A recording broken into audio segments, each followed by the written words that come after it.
कॅमेऱ्यापाशी गेलं की bye bye करायचं कॅमेऱ्याला. बरं का हो? चलो बाय बाय कर. कल्याणगड सातारा जिल्ह्यातल्या कोरेगाव तालुक्यात असणारा खूप सुंदर असा गिरिदुर्ग, तसेच नानकिरी नावानेही ओळखला जाणारा हा किल्ला. या किल्ल्याची खासियत म्हणजे या किल्ल्यात असणारी ही अद्भुत अशी गुहा, जमिनीच्या खाली जवळपास 200-250 फूट, आणि तिथे असणारं मंदिर, तसेच या किल्ल्यावरती असणारे बांधकामाचे भरपूर सारे अवशेष, यामुळे दुर्गप्रेमींसाठी हा किल्ला एक नक्कीच आवडीचं ठिकाण ठरतो. तर चला आपण बघूया या किल्ल्याची भटकंती. किल्ल्याला जायला भरपूर ठिकाणावरून वाटा आहेत, तरी पण पायथ्याशी असणारं धुमाळवाडी गाव म्हणजे सगळ्यात जवळचं आणि सगळ्यात सोपी वाट. जसं जसं आपण धुमाळवाडीकडे जातो तसा कल्याणगड आपल्याला चहूबाजूंनी एक मनसोक्त दर्शन देतो, आणि धुमाळवाडीत पोचलं की तिथून हा कच्चा रस्ता आपल्याला कल्याणगडाकडे घेऊन जातो.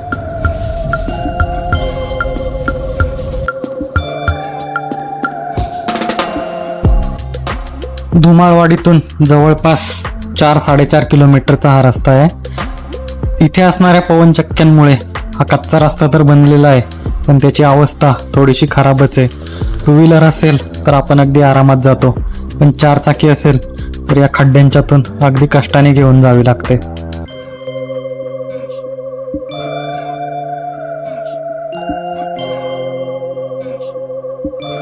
तर त्या खालच्या गावातून रस्ता येतो पूर्ण असा कडेच्या कडेने, साधारणतः 3-3.5 किलोमीटरची वाट आहे.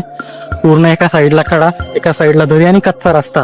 तर गाडी येते आरामात, ग्राउंड क्लिअरन्स थोडंसं चांगलं असेल तर गाडी येते, आणि इथून पुढे त्या समोरच्या टोकापर्यंत जाते. पण आता इथला रस्ता एकदम चढणीचा आणि खडे झालेले आहेत, त्यामुळे आपण गाडी इथं पार्क केली आणि इथून आता वरती जाऊ. चला.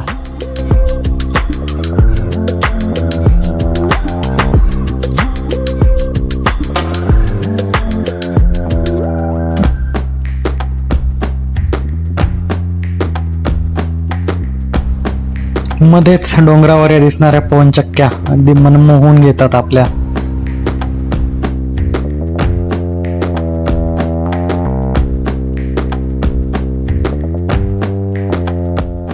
इथे त्या कॉर्नरला आपण गाडी लावली आहे. हा पूर्ण बाजूने आपण फिरून इथे आलो, आणि इथे हा समोरचा किल्ला. समोर गेला की इथे आपर्यंत आपल्याला 2 व्हीलर किंवा 4 व्हीलर आणता येते. इथे पार्किंगला चांगली जागा आहे. इथून आपण वरती जातो.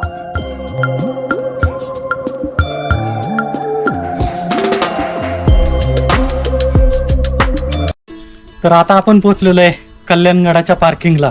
म्हणजे आपल्या कच्च्या रस्त्याने पूर्ण गाडी वरपर्यंत येते. तुम्ही वरती आलात तर हा इकडच्या बाजूने एक खालून रस्ता येतो, आणि पाठीमागून आपल्या पार्किंगचा रस्ता येतो. आणि ही गडाची पहिली पायरी, इथून सुरू होतात त्या या गडाच्या पायऱ्या. हा कातळावरचा बुरुज म्हणजे किल्ला, आणि इथून आपण जातो किल्ल्यावरती. तर चला पुढे जाऊन किल्ला बघूया.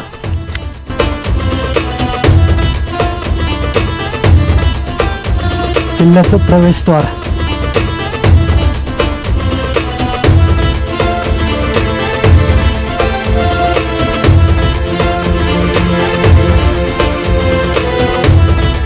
या दरवाजातून आपण प्रवेश केला की हा रस्ता जातो तो किल्ल्यावरती, आणि इकडं आहे ते दत्त मंदिर, पार्श्वनाथ मंदिर आणि ती गुहा. तर आता आपण इकडे जाऊ. मध्येच आपल्याला एक छोटंसं पण खूप छान असं शिव मंदिर मिळतं.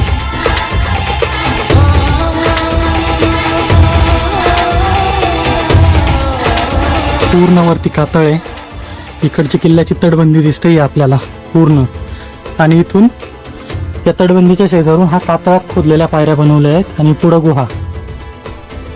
तर आता आपण गुहेत निघालेलो आहे, आणि गुहेत अंधार असतो त्यामुळे टॉर्च सोबत असू द्या. चला.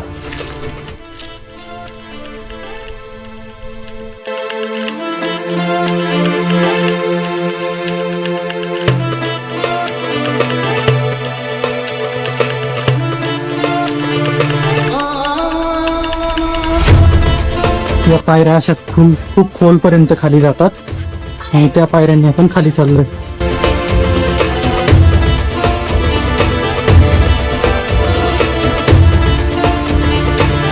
ते इथं आहे ते गुहेचं प्रवेशद्वार आहे. पहा, हा कातळ. इथून आपण पायऱ्यांनी येतो, आणि इथून खाली ही गुहा. तर आता आपण गुहेत प्रवेश करतो. हे गुहेचं तोंड. इथे टॉर्च घेऊनच या, कारण चल पुढे. इथे आपल्याला थोडंसं वाकून चालावं लागतं, कारण याची हाईट थोडीशी आहे. इथून आपण हा रस्ता बनवलेला. चल पुढे. इकडच्या बाजूला हे पाणी साठलेलं आहे इकडच्या बाजूला, आणि ही जी वाट आहे थोडं पुढं आलं की आपण पूर्ण चालतो. आता याच्यामध्ये कधी गुडघाभर वगैरे पाणी असायचं, कधी कमरे एवढं पाणी असायचं. पण या टाक्यापेक्षा इकडचा जो मधला रस्ता आहे ज्याने आपण चाललोय याची उंची वाढवलेली आहे, त्यामुळे आपण इथे आरामात उभं राहून चालू शकतो. पावसाळ्यात आलात तर इथे खूप जास्त पाणी मिळेल. इथे आलात तर इथे आधी हे देवीचं मंदिर आहे, देवीचं दर्शन घे.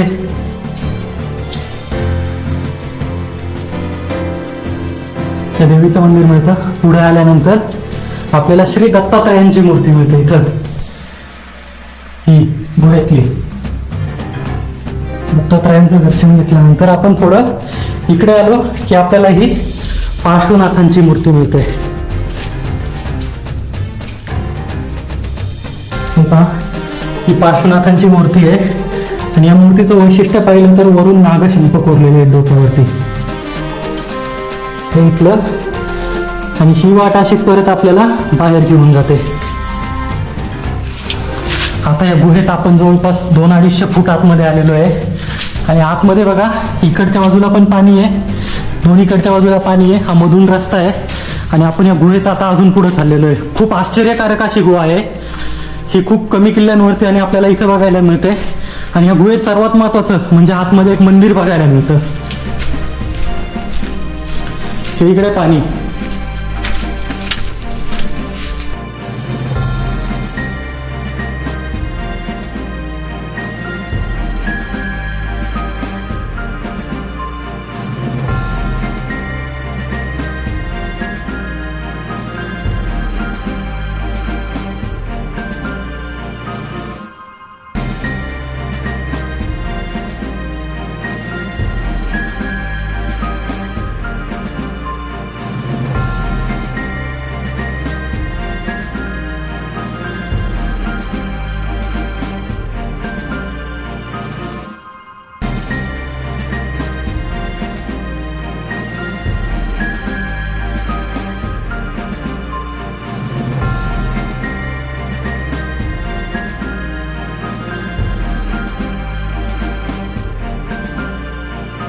तर या गुहेतून आपण बाहेर आलो आणि परत एकदा या इथल्या पायऱ्यांना, त्या पायऱ्या आपल्याला परत वरती घेऊन जातात.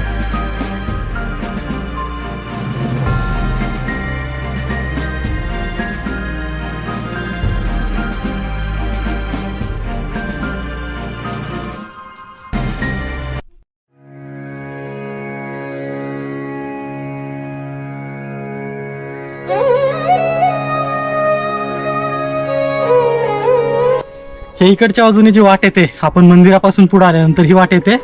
आणि तिथून पुढे आलं की आपल्याला इथे हा लागतो किल्ल्याचा दुसरा दरवाजा. तर हे जे गेट आहे हे कुलूप लावून कदाचित बंद केलं जात असेल, त्यामुळे अंधाराच्या आधी कोणी या आणि अंधारानंतर या. इकडे पाहिली तर सगळ्या बाजूला आपल्याला ही तटबंदी दिसते किल्ल्याची. आणि इथे 2 बुरुज बनवलेले आहेत आणि या बुरुजांच्या मधून हा दरवाजा बनवलेला आहे. या दरवाजातून आपण आत जातो. चला आत जाऊया.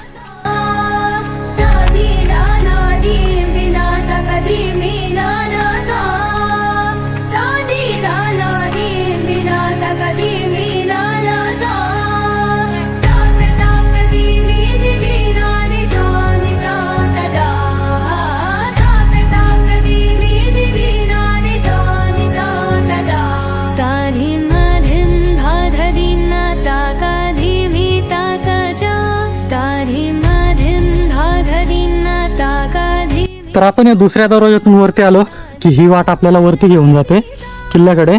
आणि थोडंसं फिरून मागच्या बाजूला आलं की या बुरुजावरती इथे हे हनुमंतरायांचं खूप सुंदर असं शिल्प. या मंदिरातलं जर तुम्ही शिल्प बघितलं ना, अगदीच मनमोहक आहे. चला पाहूया आपण.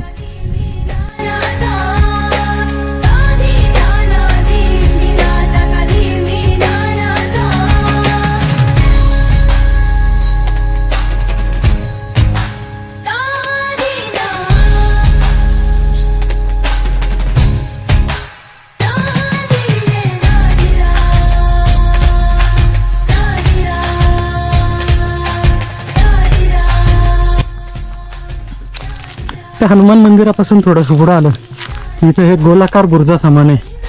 कदाचित बुरुज असेल पण आतमध्ये मोकळी जागा आहे, त्यामुळे याचं प्रयोजन नक्की काय असेल हे माहिती नाही आहे. याचा आकार बघा असा गोलाकार आहे, इकडून पडलेला आहे. कदाचित असा बुरुजही असू शकतो पण नक्की माहिती नाही आहे. आणि ही इकडची वाट अशी आपल्याला किल्ल्यावरती घेऊन जाते.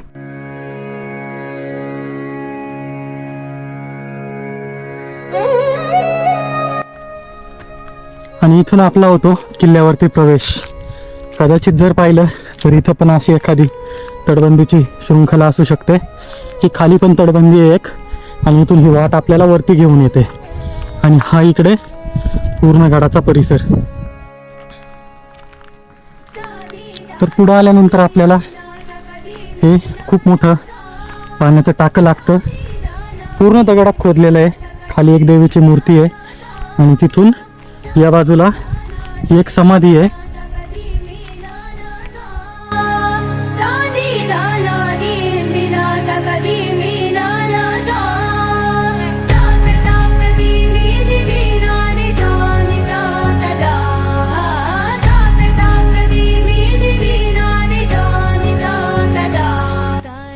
किल्ल्यावरती असणारं हे जातं कदाचित चुन्याचा घाणा असतो, त्या चुन्याच्या घाणामध्ये चुना दळण्यासाठी जे वापरलं जातं ते असेल कदाचित हे.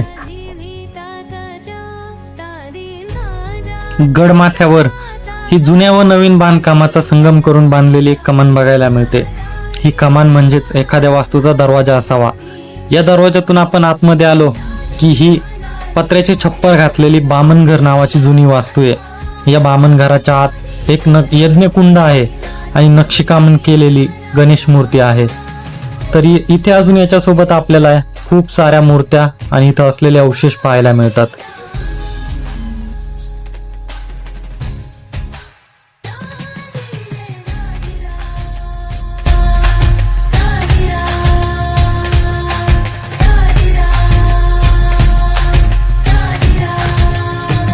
तर आता थोडंसं किल्ल्याच्या इतिहासाविषयी. महाराष्ट्रात साधारणतः इसवी सन 940 ते इसवी सन 1212 या काळात कोल्हापूरच्या शिलाहार राजा भोजन यांची सत्ता होती. तर या भोज राजसत्तेच्या 1175 ते साधारणतः 1212 या काळात शिलाहार राजा भोज याची सत्ता महाराष्ट्रात होती. त्याच्या काळात महाराष्ट्रात साधारणतः 15 किल्ले बांधले जाते.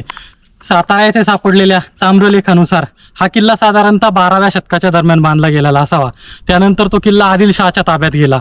आदिलशाहीनंतर 1673 मध्ये शिवरायांनी परळी, सातारा आजूबाजूचा प्रदेश जिंकून घेताना नानगिरी पण स्वराज्यात सामील करून घेतला. आधी किल्ल्याचं नाव नानगिरी होतं. कदाचित शिवकाळात या किल्ल्याचं नाव कल्याणगड झालेलं असू शकतं. तर शिवकाळानंतर या किल्ल्याचा ताबा गेला तो पंतप्रतिनिधींकडे. त्यानंतर प्रतिनिधींकडून दुसरा बाजीराव पेशव्याने हा किल्ला जिंकून घेतला. शिवकाळानंतर पेशव्यांच्या काळात हा किल्ला म्हणजे खूप महत्त्वाचं स्थान होतं. त्या काळातलं हे किल्ले एक तालुक्याचं ठिकाण म्हणून ओळखलं जातं हा किल्ला म्हणजे. तर तेव्हा या किल्ल्यावरती भरपूर खजिना असायचा. किल्ल्यावरती मामलेदार, फडणवीस, सबनीस, हवालदार, दप्तरदार, 2 कारकून, 3 नाईक, 160 शिपाई राहत होते. सन 1791 मध्ये इंग्रज अधिकारी मेजर प्रिन्स याने नानगिरीला भेट दिली होती. या किल्ल्याचे वर्णन करताना त्याने आपल्या मेमरीमध्ये लिहिलेलं आहे.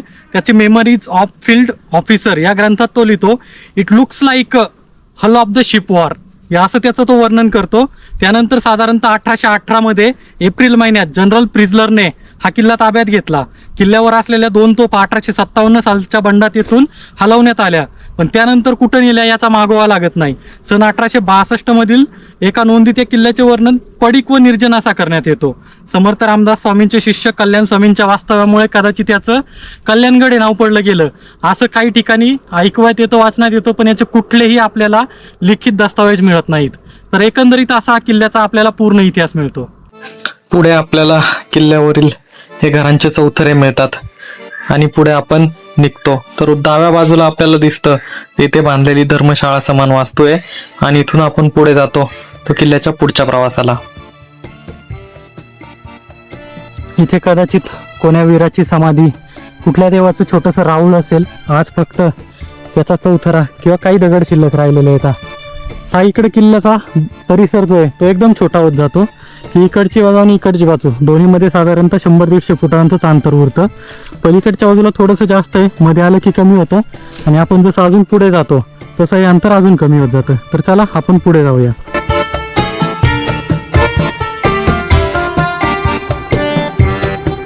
तर इकडे जाताना बघा हे पूर्ण कशाच्या तरी चौथऱ्याचे अवशेष आहेत. एखाद्या किल्ल्यावरती जर वाडा वगैरे असेल तर त्याचे पूर्ण अवशेष इथं बांधलेले येतात.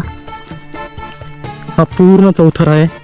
समोर एक झाड आहे, त्याच्या बाजूने पण जर आपण पाहिलं तरी पण हा पूर्ण हे बघा हे चौथऱ्याचे अवशेष आहेत. इकडे सुद्धा कुठला तरी एखादा वाडा वगैरे असू शकतो इथे.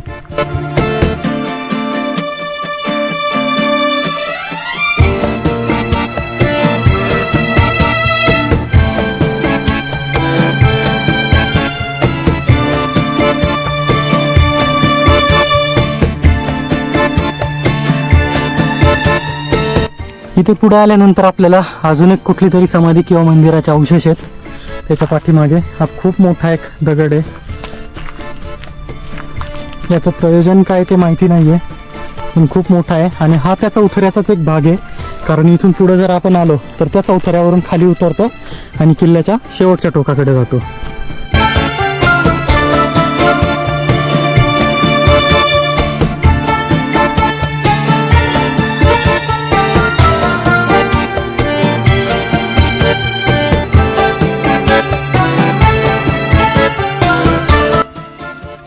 इकडून चालत आल्यानंतर आपल्याला इथे अजून एका समाधीचे अवशेष मिळतात.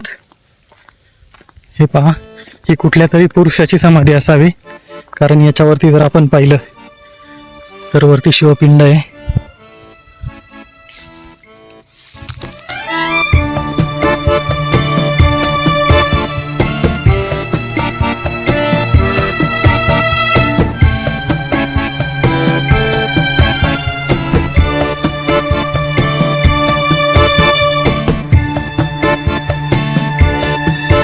तर आपण उत्तरेकडचा जो बुरुज आहे त्या बुरुजाच्या अगदी शेवटच्या टोकाकडे आलेलो आहे आणि इथं आपल्याला हे पाहायला मिळतं ते किल्ल्यावरचं एक खूप मोठं पाण्याचं टाकं. हा तलाव आहे. हा तलाव कशाने बनला? कदाचित पूर्वी हा भाग असाच सपाट असेल किल्ल्याचा जसा परिसर होता, पण किल्ल्याच्या बांधकामासाठी जे दगड लागतात ते या टाक्यातून काढायचं. याचं प्रयोजन काय? तर इथं टाकं खोदलं. टाकं खोदल्यानंतर किल्ल्यावरती म्हणजे पाण्याची आयुष्यभराची सोय झाली आणि याच्यातून तो दगड निघतो. हा दगडच किल्ल्याच्या बांधकामासाठी वापरला जातो. किल्ल्याच्या बांधकामासाठी कुठून खालून दगड नाही आणला जात, इथला टाक्यातला निघालेला दगडच त्यासाठी वापरला जातो.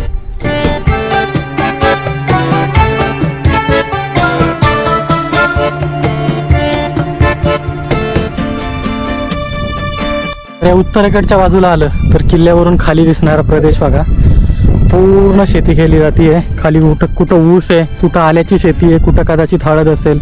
तर एकदम हिरवागार परिसर दिसतोय आणि अगदी दूरपर्यंत विहंगम असं दृश्य दिसतंय. खाली जर पाहिलं तर इथं ही किल्ल्यावरती येणारी वाट आहे. खाली तिथून आपण टर्न घेतो आणि त्या वाटेने पुढे आलं की या वाटेने आपण किल्ल्यावरती येतो. खालून मिळणारं दृश्य बघा फक्त.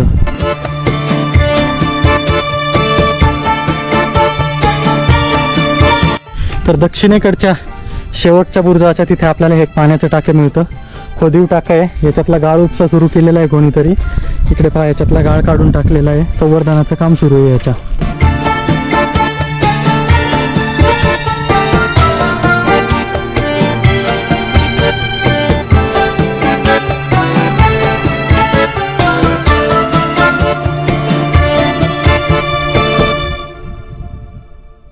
तर आता आपण किल्ल्याच्या दक्षिणेकडच्या अगदी शेवटच्या टोकावरती आलेलो आहे. तर इथून आपल्याला साताऱ्यातले बरेचसे किल्ले दिसतात, काही डोंगर दिसतात. तर अगदी समोर जर पाहिलं इकडच्या बाजूने तर हा समोर दिसतो तो जरंडेश्वराचा डोंगर. तिथून आपण उजव्या बाजूला आलो इकडच्या बाजूला. इथे आल्यानंतर पलीकडे दूर आहेत, कॅमेऱ्यात कदाचित जास्त येणार नाही, तर तिकडच्या बाजूला पवनचक्की दिसते. त्याच्या पाठीमागे दोन डोंगर दिसतात. तर ती दुर्ग जोडी साताऱ्यातली धुळे दोन दुर्ग. इकडच्या बाजूचा पाहिला तर हा दुर्ग चंदन आणि इकडच्या बाजूचा जो आहे तो दुर्ग वंदन.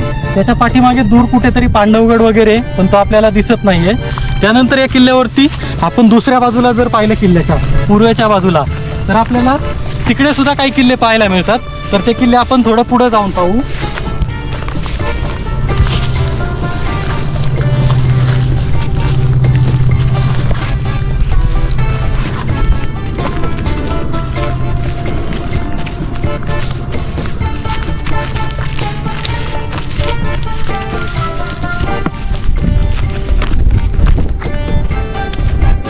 तर इथं आल्यानंतर इथून अगदी जवळच आपल्याला दिसतो तो किनईचा साखरगड.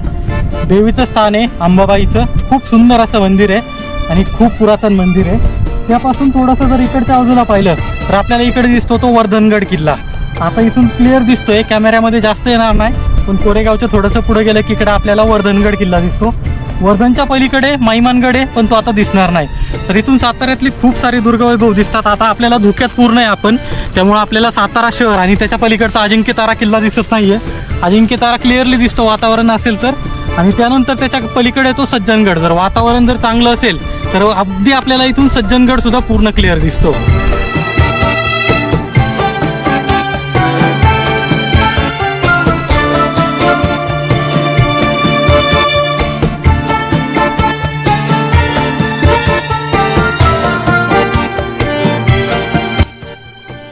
तर आपण एका छोट्याशा पण खूप सुंदर अशा कल्याणगडाची सफर केली. खूप सुंदर किल्ला आहे. इथली गुहा, वरती असणारे दरवाजे, किल्ल्यावरचे अवशेष आणि किल्ल्यावरून दिसणारा परिसर सगळं काय अगदी पाहण्यासारखं आहे. तर आपला हा ब्लॉग कसा वाटला ते नक्की सांगा. आपले सगळे व्हिडिओज पहा, याच्या आधीचे, याच्या नंतरचे, आणि सगळ्यात महत्त्वाचं आपलं चॅनल सबस्क्राईब करायला अजिबात विसरायचं नाही. चला भेटू पुन्हा एकदा अशाच नव्या भटकंतीत, एकदा अशाच नव्या ब्लॉगमध्ये.